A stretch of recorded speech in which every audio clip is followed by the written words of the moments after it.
ஒரு பெரிய காடு.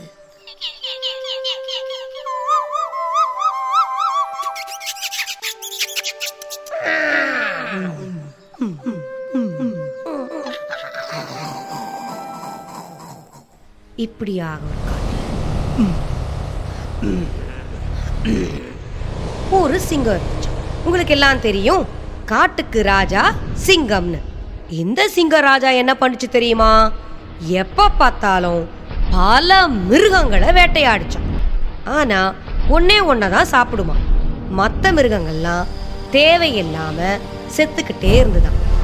இதையெல்லாம் பார்த்துக்கிட்டு இருந்த மற்ற மிருகங்க என்ன பண்ணுச்சு, இது என்ன இப்படி ஒரு தொல்லையா இருக்கே, இந்த ராஜா கிட்ட யாராவது சொல்லணுமே, என்ன பண்ணலாம் அப்படின்னு ஒன்னு சேர்ந்து எல்லாருமா பேசினாங்க. சிங்கத்தின் கோபம் நாளுக்கு நாள் அதிகரிக்கிறது.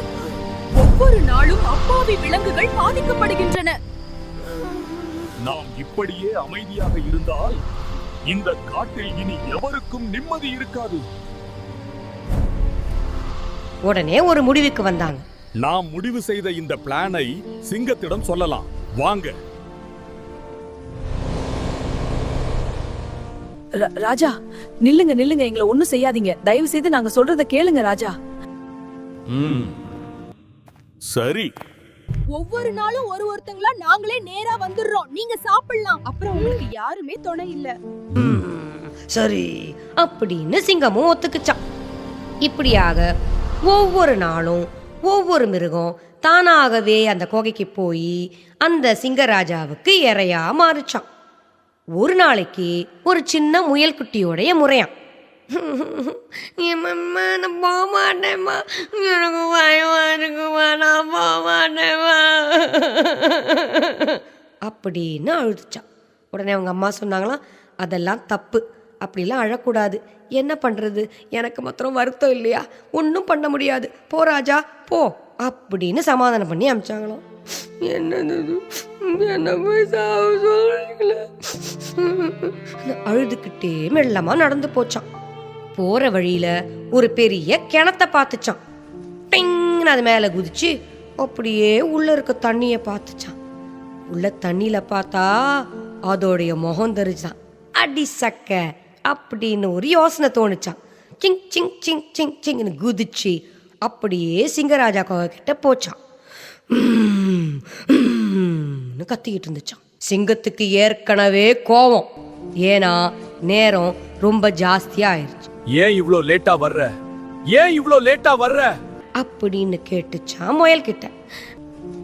சிங்கராஜா சிங்கராஜா, வந்து இல்ல, வரும்போது உங்கள மாதிரியே இன்னொரு ராஜா பார்த்தேன். என்னது, இன்னொரு ராஜாவா? ஆமா, அங்க பெரிய அரண்மனைக்குள்ள பெரிய கோட்டைக்குள்ள உட்கார்ந்திருக்கான். ஆமா, அவன் தான் சொன்னான், உங்களை விட அவன் பலசாலியும், அவன் தான் எல்லாருக்கும் ராஜாவான், உங்களையே சாவடிக்க போறானா அப்படின்னு சொன்னா ராஜா. என்னையே கொல்வானா, வா பார்க்கலாம். உடனே சிங்கத்தை கூட்டிக்கிட்டு நேரா அந்த கிணத்துக்கு போச்சான்.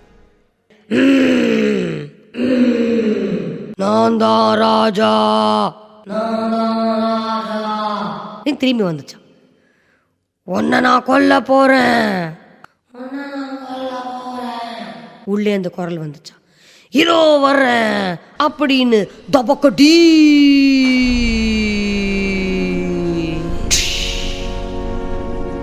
கிணத்துக்குள்ள குதிச்சு அப்படியே முழுகிச்சான். எல்லாம் வாங்க வாங்க, நான் தந்திரமா ராஜாவை கொன்னுட்டேன். சிங்கராஜா ஒழிஞ்சாச்சு அப்படின்னு சிரிச்சுக்கிட்டே ஓடி வந்துச்சான் முயக்குட்டி. எல்லாருக்கும் ஆச்சரியம், என்னாச்சு, நீ எப்படி திரும்பி வந்த அப்படின்னு எல்லாருமே கேட்டாங்களாம்.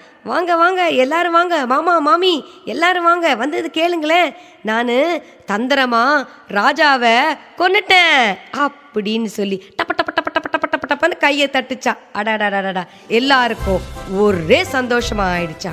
முயக்கட்டிய எல்லாருமே பாராட்டினாங்களாம். பாத்தீங்களா, குட்டியா இருந்தா கூட எவ்வளவு புத்திசாலியா இருந்தது அந்த முயல்.